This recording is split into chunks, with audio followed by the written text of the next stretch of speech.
네, 국민의힘이 5시간에 걸친 마라톤 긴급위원총회 끝에 새 비대위를 꾸리기로 했습니다. 민주당은 2년 동안 당을 이끌 새 지도부를 선출합니다. 두 분과 정치권 소식 짚어보겠습니다. 이종근 시사평론가, 김두수 시대정신연구소 대표와 함께합니다. 안녕하세요. 네, 어서 오십시오. 안녕하세요. 네.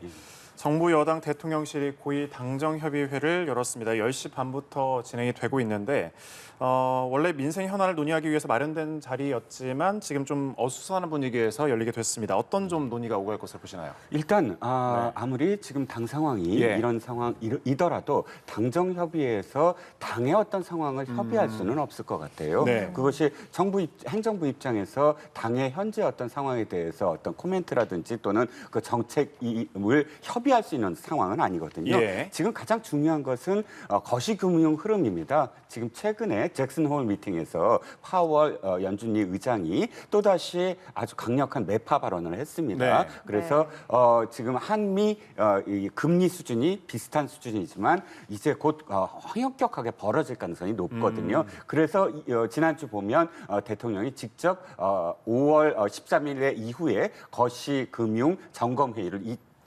2차에 걸쳐 2차례 그러니까 2회로 주재를 했고 또 지금 그러니까 마트 방문 이후에 14일 만에 이제 시장을 찾아가서 물가 안정과 관련해서 시장에 메시지를 던졌습니다. 그렇다면 오늘 당정협의회에서 가장 중요한 문제는 추석을 바로 눈앞에 두고 추석 밥상이 당연히 그 국민들이 정치 얘기보다 추석 밥상이 얼마다 그 얘기부터 사실 시작할 거거든요. 예. 그렇기 때문에 당정협의가 가장 중요한 건 물가 안정, 그다음에 금리 문제를 어떻게 할 것인가 이런 거시금융과 그다음에 실제로 소비자 물가에 대해서 아마 협의를 할 것으로 보입니다. 거시금융 위주로 좀 논의가 될 것으로 보인다. 당정 관련된 얘기는 논의가 되지 별로 다뤄지지 않을 것이다라고 언급해 주셨는데 같은 생각이신지요? 네, 저도 뭐 이종근 예. 평론가와 같은 의견인데요. 여기에 지금 뭐 추석을 앞두고 제가 이제 그게 하나 더 보탠다면 이제 환율 급등까지. 예. 그래서 민생을 돌보는 추석을 앞둔 이 물가 관리 이 부분이 가장 핵심일 거고요. 네. 그 다음에는 정기국회가 예정돼 있기 때문에 정기국회의 쟁점들이 될 수 있는 여러 가지 뭐 지금 뭐 민생 치안 문제부터 해서 또 법적 문제 이런 것까지 같이 거론되고 있는데 이런 추석을 대비한 민생 점검 회의가 되지 않을까 이렇게 봅니다. 네, 알겠습니다. 한편 법원 결정으로 이제 국민의힘 지도 체제가 어떻게 될지 관심이 쏠렸는데 결국 새 비대위를 구성하기로 결정했습니다. 이번 결정 어떻게 보십니까? 일단 당에서는 이럴 수도 없고 저럴 수도 없는 상황이거든요. 네. 이를테면 지금 최고위로 다시 돌아간다. 그러니까 사실 법원의 결정문을 보면 그대로 만약에 명문화된 그대로만 해석을 하면 최고위로 돌아가는 것이라고 볼 수가 있는데 사실상 당의 이 전당대회를 제외하고는 최고 의결 기구인 전국위원회까지 거치면서 최고위원회를 비대위로 전환한 상황입니다. 그렇다면 최고위로 지금 되돌아갈 수도 없고 또 최고위를 연다고 하더라도 지금 남아있는 최고위원이 김영태 최고위원하고 당연직인 그 원내대표와 정책위 의장 이 세 사람밖에 없거든요. 그렇다면 지금 최고위로 돌아갈 수도 없고 그렇다고 해서 법원의 결정문을 또 좀 우회적으로 하면서 비대위원장만 직무정지이고 비대위원은 살아있다라는 논리가 어저께까지 이제 있었는데 네. 어저께 오전까지 또 그렇게 하자니 사실상 이준석 대표도 얘기했지만 또다시 가처분에 휘말릴 가능성이 있거든요. 네. 이기고 지구의 문제가 아니라 이 당이 또다시 법원의 어떤 판단을 기다려야 되고 이 상황을 또 겪게 되면 그만큼 누수가 있을 수밖에 없습니다. 예. 그렇다면 이 결정문에 따르면 어쨌든 이것이 정당 민주주의에 반하는 의사 결정 과정이었다라는 것을 놓고 봤을 때 그러면 적법한 그리고 당원 당규에 맞는 그런 이 비대위 절차를 다시 한번 밟아 나가자. 그리고 사실상 당원 당규에 있는 비대위 상황이라는 게 굉장히 모호하거든요. 여기서도 지금 검수완박 논쟁과 비슷하게 등이 걸려요. 이 비대위가 지금 제대로 정상화되지 못하는 등, 뭐 이렇게 그 등이 굉장히 애매한 표현이거든요. 그러면 비대위가 정상화되지 못하는 것을 보다 더 정확하게 표현하자. 예를 들자면 선출직에 이분이 선출직이 그만둘 경우나 혹은 전체 최고위원회 2분의 1이 그만둘 경우나 뭐 이런 식의 어떤 좀 더 명확한 그런 당원 당규를 개정하는 과정을 밟아 나간다면 네.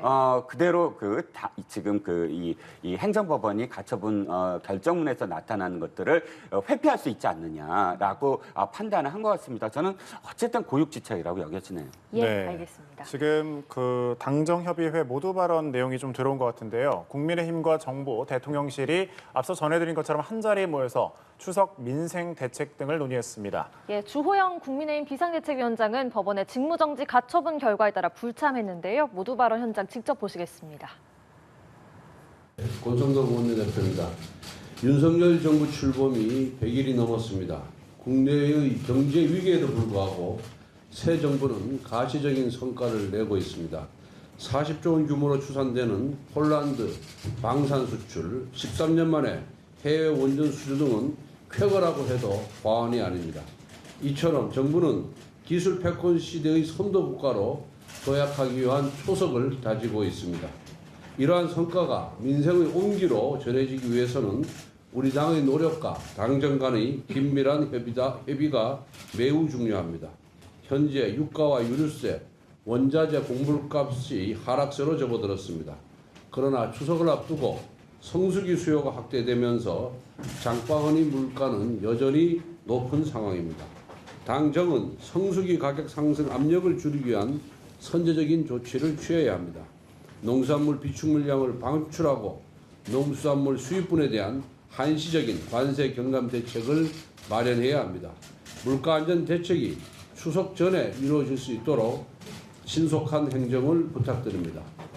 무엇보다 명절이 오면 더욱 힘든 국민이 있습니다. 아동보호시설, 노숙인, 결식아동 등 취약계층에 대한 각별한 지원책을 마련해야 합니다. 특히 이번 수해로 큰 피해를 입으신 분들께서는 재난지원금 등 조속한 지원 대책이 필요합니다.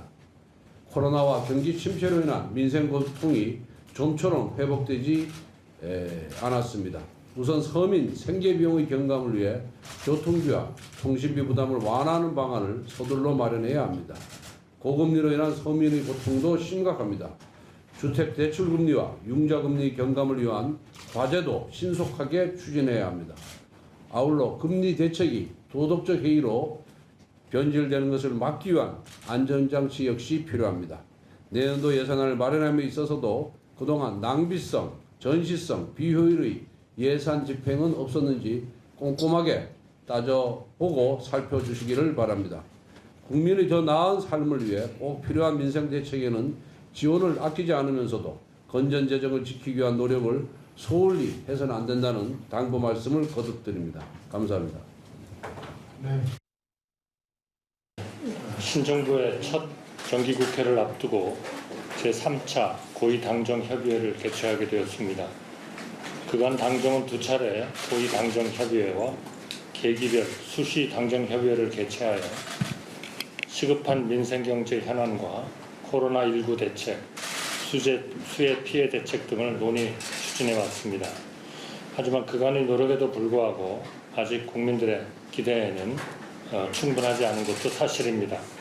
정부가 보다 자주 현장을 찾아다니면서 정책의 실효성을 끊임없이 점검 보완하고 필요하면 국민들께도 상세하게 설명드리는 노력을 더 열심히 해야 하겠다고 느끼고 있습니다. 특히 다음 주부터 시작되는 정기국회는 윤석열 정부가 출범한 후 맞이하는 첫 정기국회입니다. 정부는 총리실을 중심으로 관계부처와 협조체제를 구축하여 법률안과 예산안이 목표한 대로 통과될 수 있도록 최대한 노력하겠습니다. 무엇보다 당 차원의 협조가 기묘한 만큼 당에서도 입법, 예산이 원만히 처리될 수 있도록 적극 지원해 주시기를 요청드립니다. 또한 국정감사를 계기로 정부 정책과 성과도 국민들께 최대한 설명드릴 수 있도록 최선을 다하겠습니다. 추석 명절이 2주 앞으로 다가왔습니다. 이번 추석은 3년 만에 사회적 거리두기 없이 맞이하는 명절입니다. 정부는 국민들께서 가족, 친지분들과 즐겁고 편안한 마음으로 명절을 보낼 수 있도록 물가, 교통, 코로나19 방역 대책 등 추석 대책을 철저히 수립하여 추진하겠습니다. 아울러 이번 여름 수해 피해를 입으신 분들이 조속히 일상으로 돌아갈 수 있도록 복구 및 지원 대책에도 전력을 다하겠습니다. 근본 정기국회와 추석 명절은 윤석열 정부에 대한 국민들의 신뢰를 회복할 수 있는 좋은 계기입니다. 당정이 하나가 되어 국민들의 기대에 부응하는 정책 성과를 거둘 수 있도록 긴밀히 협조해 나가기를 기대합니다. 감사합니다. 새 정부 출범 이후 첫 정기국회를 앞두고 이렇게 당정이 함께 모이는 뜻깊은 자리를 마련해 주신 우리 권성동 원내대표님과 또 한덕수 국무총리님께 먼저 감사의 말씀을 드립니다. 저희 대통령실은 다시 도약하는 대한민국, 또 함께 잘 사는 국민의 나라를 만들기 위해 대통령을 모시고 숨가쁘게 달려온 지 이제 100일이 넘었습니다. 오로지 국민만 바라보고 또 국민을 위해 최선의 노력을 다했지만 아직 일부 국민의 기대에 미치지 못하고 있는 점이 있어 송구스럽게 생각하고 있습니다. 앞으로 국민들께 보다 신뢰할 수 있는 정부를 만들기 위해 더 각고의 노력을 다하겠다는 말씀을 드립니다. 다음 주부터 정기국회가 시작됩니다. 아시다시피 이제는 국정의 주요 과제들이 국회 협력 없이 행정부 단독으로 추진하는 것이 거의 불가능합니다. 따라서 정치적 상황으로 인해 주요 국제와 민생 현안이 지연되지 않도록 당정이 하나가 돼서 혼신의 노력을 다해야 한다고 봅니다. 이제 곧 추석입니다. 오늘 논의되는 추석 민생 대책, 또 수해 피해 지원 대책들이 집중호우에 따른 수해와 또 고물가, 고금리 등으로 어려움을 겪고 있는 국민들에게 좀 도움이 되었으면 하는 그런 바람입니다. 감사합니다. 네, 저희가 대담 중에 당정협의회 모두 발언 내용이 들어와서 잠시 연결하고 왔는데요. 권성동 원내대표, 한덕수 국무총리, 김대기 대통령 비서실장의 모두 발언 내용 듣고 오셨습니다. 듣기에는 뭐 금리, 물가, 민생 등 관련한 단어가 좀 나왔었는데 좀 여기에 대해서는 어떻게 보셨나요? 일단 당정이 정기국회와 관련된 그런 그 협조 방안을 아마 오늘 논의할 것 같아요. 모두 발언에서도 나왔지만 지금 당 쪽에서는 원내대표 권성동 원내대표가 그러니까 이 서민들을 위해서 통신비 부담이라든지 주택 대출 금리라든지 뭐 이런 아주 미시적인 부분까지 그 정부가 예산 집행에 섬세하게 집행을 해달라라는 그런 협조 요청이고 또 지금 한덕수 국무총리는 정기국회를 앞두고 어쨌든 첫 정기국회 아닙니까? 윤석열 첫 정기국회니까 예산안과 법률안 첫 번째 지금 이게 통과돼야 될 국정 운영을 위해서 첫 번째 통과돼야 될 그 법률안들 그다음에 예산안 이것들을 제대로 통과시킬 수 있도록 여당의 어떤 협조를 구하는 이 두 가지가 가장 오늘 핵심적인 어떤 협의 내용이 아닐까 싶습니다. 네, 김두수 대표께서는 어떻게 보셨나요? 일단 뭐 한정식 한상을 푸짐하게 차린 것처럼 다양한 이야기 뭐 다 국민들이 동의할 수 있는 이야기였던 것 같은데 다만 이제 부족한 걸 좀 지적한다면 권성동 원내대표 같은 경우에는 좀 지금의 일련의 이 사태에 대한 좀 반성이라든지 이런 것들이 좀 포함됐으면 했으면 싶은데 그 모두 발언에서도 그게 빠진 점이 아쉽고요. 또 하나 문제는 뭐냐면 이러한 모든 정책은 의회와 국회를 통과해야 합니다. 이 김대기 비서실장이 그 이야기를 하긴 했지만 사실 당정 일치로만 되는 게 아니라 협치, 그러니까 지금 현재 다수당을 점하고 있는 야당과의 대화, 타협 이런 부분까지 같이 포함해서 새로운 이 대통령실이 원하는 것 또는 여당이 원하는 것도 야당과 협조하에 이게 가능하기 때문에 그 점이 좀 포함됐으면 더 좋은 메시지가 아니었을까 이렇게 생각이 듭니다. 예, 알겠습니다. 저희는 하던 얘기로 돌아와서요.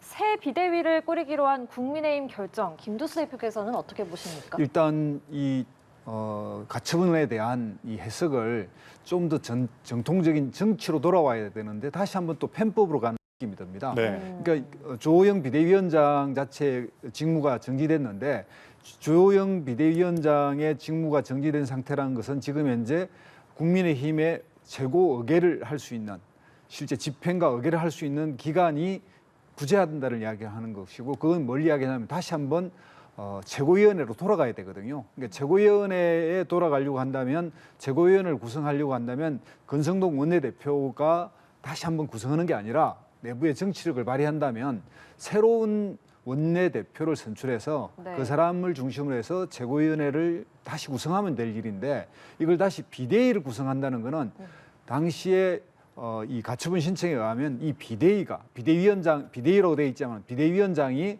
이준석 대표의 회복할 수 없는 손해를 끼칠 수 있는 정당대회를 소집할 수 있기 때문에 직무를 정지한다고 되어 있거든요. 그러니까 네. 다시 비대위를 꾸린다는 거는 정치를 지금 가처분 신청에 따른 정치를 좀 더 이게 뭐냐면 그 원론으로 가는 게 아니라 편법으로 가는 그런 것으로 보이기 때문에 좀 아쉽습니다. 네, 비대위 체제는 편법으로 가는 거로 보이기 때문에 좀 아쉽다. 권성동 원내대표의 거취는 수습 이후에 좀 논의하기로 했고 이준석 전 대표에 대해서는 윤리위의 추가 징계 결정을 또 촉구하기로 했습니다. 당내 좀 일부 의원들의 반발이 있는데 상황은 좀 어떻게 돌아갈까요?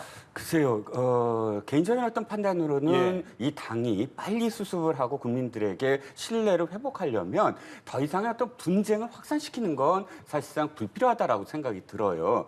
자, 아까 그 대표님께서 말씀하신 부분부터 제가 제 네네. 의견을 말씀을 드리면 최고위로 돌아갈 수 있을까요? 최고위로 돌아간다는 건 지금 법원에서 이야기하듯이 그 전국위에서 다시 선출하면 된다 이렇게 돼 있어요. 그런데 최고위가 지금 9명 중에 3명밖에 남지 않았는데 네. 거기서 당연직만 제외하고는 나머지 7명을 전국에서 선출하라는 의미가 되는데 가령 이렇게 말씀을 드리면 어떨까요? 지금 국회의원이 300석인데 200석이 보궐선거로 해야 된다. 그러면 보궐선거가 가능한가요? 총선을 치러야죠, 그러면. 마찬가지로 9석인데 7명을 지금 전국이 1000명 단위에서 그 선출직을 뽑아라? 그러면 이게 어떻게 되냐면 지금 300명의 국회의원 중에 200명이 지금 문제가 있어갖고 지금 총선은 못 치름으로 국회에서 내에서 그냥 뽑아라 100명 중에 이게 얘기랑 똑같은 거예요. 그러니까 불가능하다. 최고위에 지금 거의 대부분 3분의 2를 보궐로 한다. 이건 불가능하거든요. 네. 그래서 이 상황 자체가 지금 네. 비상이고 또 권성동 원내대표도 마찬가지입니다. 정기국회를 바로 직전에 당정협의회는 그럼 누가 하라고요? 그러니까 지금 당정협의부터 시작을 해서 네. 정기국회의 과정들 그리고 다시 처음부터 밟아 나가는 데 있어서의 최소한의 어떤 역할은 해야 된다. 그다음에 의총에서 물어야 되는데 개인적으로는 권성동 원내대표는 물러나야 된다. 물러나는 길만 나중에라도 예. 물러나는 길만이 지금 이준석 대표가 이야기하는 뭐 윤핵관에 대한 공격 뭐 이런 것에 대한 또 책임도 져야 되고 하는 어떤 상황들이기 때문에 그래서 윤핵관의 사퇴와 그다음에 윤석 대표에 대한 더 이상의 어떤 징계 이거는 저는 불필요하다고 봅니다. 예, 네. 알겠습니다. 한편 이준석 전 대표는 이제 비대위원들에 대해서도 추가 가처분 신청을 하겠다 이런 입장이고 또 국민의힘은 윤리위 추가 징계를 또 촉구하고 있고요. 뭔가 이 갈등이 또 전면전이 되는 거 아니냐 이런 관측도 나오던데요. 제가 앞에 말씀드린 대로 이 효력정지 가처분 신청을 그대로 받아들여서 다시 한번 정치를 살리고 당내 민주주의를 살리고 원론으로 돌아가면 되는데 이게 뭔가 피해가려고 마치 비대위원들은 존재할 수 있다고 생각하는 것처럼 이게 뭐냐면 조영 비대위원장이 비대위원장을 이렇게 지명하고 추천해서 이게 통과받은 거기 때문에 같이 다 효력이 정지된 건데 이것을 마치 비대위원은 살아있는 것처럼 생각하는 것도 이게 좀 말이 안 되고요. 그다음에 이제 이준석 이 당대표에 대해서 추가 징계를 하면 지금 6개월 당원권 정지를 좀 더 늘리면 네. 실질적으로 이제 거의 제명하는 효과가 네네. 나는데 그런 식으로 정치를 이 부분에서는 대화하고 새로운 원내대표를 뽑아서 새로운 지도부를 구성해서 새로운 그 정치에 이제 다른 국면으로 넘어가면 되거든요. 대통령과 이준석 대표와 또 새로운 원내대표나 이런 분들이 뽑혀서 사실은 정치적 대타협을 할 수도 있는데 불구하고 이걸 더 갈등과 만약에 이게 이제 추가 이게 그 효력정지 가처분이 나왔는데 또 추가로 나오면 이것 자체는 국민의힘으로서는 거의 국민들에게 기대와 이런 걸 다 잃어버리는 이런 일이 벌어지고 있습니다. 그러니까 또 한 번 추가로 또 가처분이 나가는 이런 제약의 경우는 피해야 하는데 지금 현재 갱론을 벌였다고 하는데요. 윤상현 의원이 그런 이야기를 했습니다. 네 개가 죽었다. 당도 죽고 정치도 죽고 그리고 대통령도 죽고 민주주의도 죽었다. 국민의힘은 이 문제를 어떻게 바라보는지에 대한 다시 한번 생각을 해봐야 합니다. 정치의 본령으로 돌아가야 된다. 대화와 타협 그리고 가처분 신청이 하는 즉 법치주의를 그렇게 강조했는데 법치주의를 또 한번 편법으로 넘어가려고 하면 이것은 민주주의도 파괴되고 법치주의도 파괴된다. 이 정신으로 돌아가야 된다고 저는 생각합니다. 네, 예. 국민의힘은 본령으로 돌아가야 된다라고 말씀을 해주셨는데 어떤 식으로 좀 해결해 나가야 될까요? 저는 예. 이미 정치적인 어떤 타협을 볼 단계가 이미 벗어났다라고 생각을 해요. 정치는 워딩입니까? 말입니다. 말이 정치를 낳고 말이 곧 신뢰관계를 통해서 말로 인한 신뢰관계를 쌓아나가면서 정치가 협상과 타협의 결과로 나타나야 되는 것인데 이를테면 집권 여당의 현재 대표인 사람의 입에서 그 함께 만들었던 대통령에 대해서 신군부라고 표현되는 건 신군부라는 건 어떤 대상이냐면 협상을 할 수 있는 대상이 아니거든요. 왜냐하면 신군부는 기존의 헌법을 전복하고 쿠데타로서 인위적으로 권력을 획득한 그런 대상이 신군부입니다. 그렇다면 신군부하고 협상을 해야 될까요? 아니요, 신군부는 타도의 대상입니다. 그건 민주화 운동이 그래서 벌어진 것이고요. 그런데 그 타도의 대상으로서 집권당 당대표가 대통령을 표현한 상황 자체가 이미 그러니까 넘어야 될 선을 넘지 말아야 될 선을 이미 넘어버린 것이거든요. 네. 여기서 타협을 한다는 건 국민들 눈에도 어떻게 보여지냐 하면 속으로는 부글부글 끓지만 그래도 겉으로 가식적으로 서로 끌어안는다라고밖에는 표현이 될 수가 없는 거예요. 네. 이미 2번에 걸쳐서 대선 기간 동안 끌어안지 않았습니까?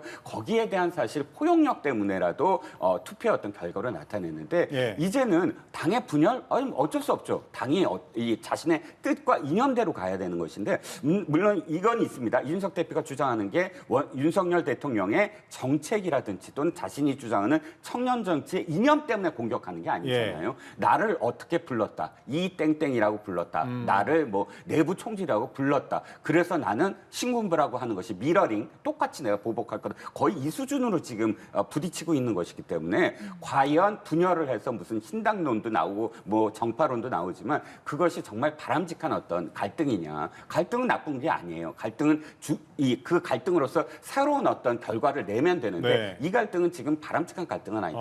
생산적인 갈등은 아니라는 거. 예, 이 상황에서 윤석열 대통령이 좀 어떤 스탠스를 취해야 된다고 보시는지요? 저는 윤석열 대통령이 더 이상 이 당에 대해서 어떤 멘트를 예. 한다거나 개입하는 어떤 태도를 취하면 안 된다고 봐요. 이제는 당이 알아서 수습을 해야 됩니다. 여기서 개입하는 어떤 모양새가 아니고 당은 지금 이 행정법원의 취지대로 저는 그 취지가 정당 민주주의대로 해라. 당원의 총의를 모을 수 있는 방향으로 해라라는 어떤 그런 방향으로 저는 생각을 하고 처음부터 그러면 이런 여지를 없애면서 당원 개정을 해가면서 하나씩 밟아 나가라라는 생각입니다. 예, 알겠습니다. 이런 가운데 이 전 대표는 경북 칠곡과 대구를 찾았습니다. 이렇게 TK 지역 방문한 거 어떤 의미로 보십니까? 일단 뭐 국민의힘의 어떤 뿌리라고 하면 TK가 예. 가장 강력한 보수의 기반이고 그게 보수의 고향이라고 할 수 있는데 이준석 대표의 정조 할아버지의 이제 묘소가 칠곡에 있다 그러고요. 또 할아버지와 작은 할아버지도 그 근방 어디에 있다 그러니까 그 뿌리를 찾아서 내가 보수의 새로운 당을 보수를 재편하는데 그 중심이 되겠다. 이제 이런 것들을 밝히는 거고 그런 측면에서 이준석 대표가 좀 더 신중한 이제 행보를 하고 언행도 신중하게 하면서 새로운 다음으로 넘어가려고 이제 그렇게 본인은 이제 보여준 건데 네. 당에서는 이게 뭐 최재형 의원이 이야기했지만 이준석 대표에 대해서 추가 징계가 된다 이러면 정말 그 비유대로 빈대 잡으려고 초과상관 다 태우는 계획이 일어나는 거고요. 앞에 말씀하신 걸 좀 추가로 이야기하면 네. 대통령 후보 시절에 2번이나 포용을 했습니다. 이 네. 동양 우리나라에서는 3-4번이 있는데 대통령에 대해서 한 번도 포용 못할 이유가 뭐 있겠습니까? 그리고 지금 가처분 신청의 결과에 의하면 당을 정상화시키라는 거고 이 정상화시키는 데는 대통령도 해야 될 일이고요. 당정 일체를 이번에 연찬에서 이야기했지 않았습니까? 네. 그러니까 얼마든지 정치적으로는 다시 한 번 더 포용을 할 수 있는 그런 기회가 있는데 이걸 다시 정쟁으로 몰고 가는 또 이준석 대표를 마지막 추가 징계를 통해서 뭔가 정치적 생명을 끝장을 내려고 하는 이런 방향으로 간다는 거는 국민의힘도 불행하고 대통령도 불행하고 우리 국민들도 불행해지지 않을까 이렇게 생각이 듭니다. 네. 예. 자, 이준석 대표의 그 지금 행보에 대해서 역시 한 말씀 듣고 넘어가도록 하겠습니다. 되고요. 예. 다분히 의도가 있겠죠. 이준석 대표를 지금 대표로 만든 곳이 사실 예. PK이지 않습니까? 지난번 그 대선에서 전당대회에서 정면으로 돌파를 했죠. 대구 가서 연설을 하지 않았습니까? 탄핵에 강을 건너자 나 탄핵 주도했다. 그것을 대구에서 받아줬기 때문에 사실은 당 대표가 됐고, 그래서 아마도 대구 뭐 칠곡을 중심으로 한 대구에서 자신이 어떤 뜻을 이야기한 것 같습니다. 하지만 그럼에도 불구하고 어쨌든 다분히 이준석 대표의 어떤 행보를 보면 가장 정치적으로 민감한 곳에 가요. 이를테면 장제원 대표를 윤핵관이라고 공격할 때 하필이면 부산 내려가서 장제원 의원이 없는데도 불구하고 그 당 사무실로 들어가서 사진을 찍었거든요. 그런 행보들을 보면 다분히 정치적 의도가 굉장히 많이 보이는 그런 행보라고 할 수가 당원 있겠죠. 가입 독려하기도 했는데 이런 것도 역시 같은 의미로 당원 봐도 될까요? 가입은 예. 어쨌든 지금 저는 개딸과 비슷한 형상입니다. 예. 지금 당원 가입이 굉장히 저는 바람직하지 않다고 봐요. 이런 식의 당원 가입은 명분으로 얘기하는 게 아니라 윤핵관을 뭐 은퇴시키기 위해서 당원 가입을 해달라? 그게 청년 정치하고 무슨 상관이 있죠? 그러니까 사실은 명분으로 당원을 가입시켜라. 그건 민주당에도 해당되는 얘기입니다. 민주당에도 특정 정치인의 지지를 위해서 예. 당원을 가입을 독려한다든지 이런 행태는 사실 정당 민주주의라고 저는 생각하지 않습니다. 네, 민주당 얘기도 해보겠습니다. 민주당 전당대회 오늘입니다. 대의원의 표심이 주목되고 있는데 이재명 후보가 권리당원 투표에서만큼 여기서도 압승을 거둘 수 있을까요? 네, 이미 이제 권리당원 투표는 끝났는데 예, 권리당원의 지금 78% 정도의 지지를 받는 걸로 확인됐습니다. 그런데 이제 이 대의원 투표는 이제 전체에서 30%를 차지하고요. 네. 이 대의원은 전국적으로 이제 민주당의 지지세가 대체로 이제 호남과 수도권에 몰려 있다 보니까 이제 전국적 균등한 지지를 네. 확인하기 위해서 지역별로 한 50명 정도에서 만 한 5천 명 전후에 이제 대의원들이 투표하게 되고, 이 대의원은 약간 지금의 이재명 후보의 지지보다는 좀 더 내려가지 않을까 이렇게 봅니다. 그래서 이렇게 한쪽으로 쭉 쏠림 현상, 이거는 이제 권리당원 투표에서 나타났는데, 민주당에서 이번엔 이 투표의 공개 방법을 설계할 때 권리당원 중심으로 했단 말이죠. 그런데 사실 민주당은 4가지 영역에서 선출합니다. 대의원 30%, 권리당원 40%, 예.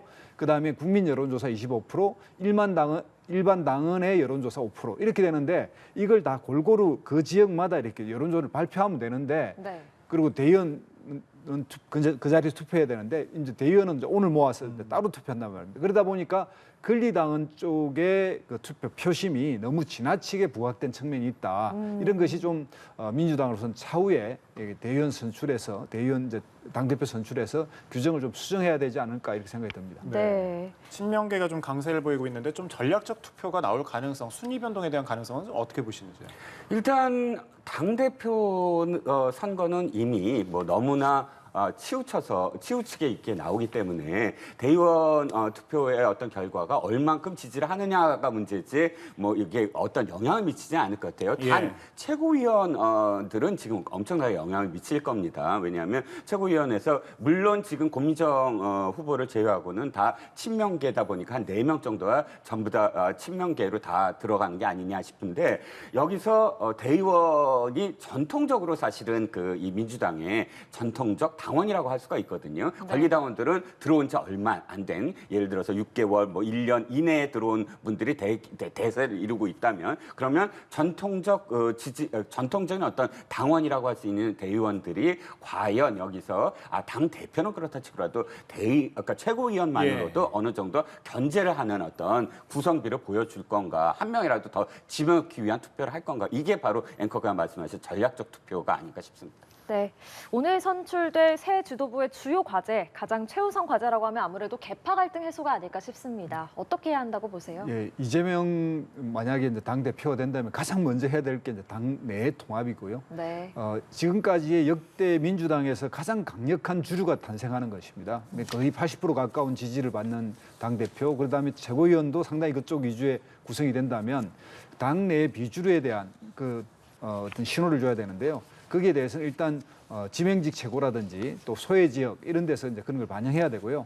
그 다음에 또 나가서는 이재명 대표가 당헌 개정이나 이런 데서 이제 논란이 됐던 게 네. 본인의 사법적 어떤 리스크나 이런 문제를 듣기 위해서 또는 방패막이로 이용하기 위해서 당을 그렇게 활용하는 거 아니냐 이런 네. 오해가 있고 그것이 또 비주류에 계속된 공격이었기 때문에 이제 네. 그런 부분에 대한 본인의 확고한 태도 저는 그런 거에 대해 의지하지 않겠다 이런 부분을 먼저 이야기하는 것 그리고 이제 장기적으로 민주당이 지금 현재의 그 당 대표가 직전에 어쨌든 대선 후보의 서로의 그 상대였기 때문에 이 문제에 대해서 너무 정쟁적으로 접근하면 이 어떤 지지율이라든지 이런 것들에 있어서 그러니까 대선 후보로 복귀될 가능성이 대선 선거 때로 복귀될 가능성이 있습니다. 그래서 너무 정쟁적으로 접근하지 않고 정말 민생과 국민들을 원하는 그 노선으로 접근하기를 권유하고 싶습니다. 네, 알겠습니다. 두 분의 말씀은 여기까지 듣도록 하겠습니다. 이종근 시사평론가, 김두수 시대정신연구소 대표와 함께했습니다. 고맙습니다. 고맙습니다.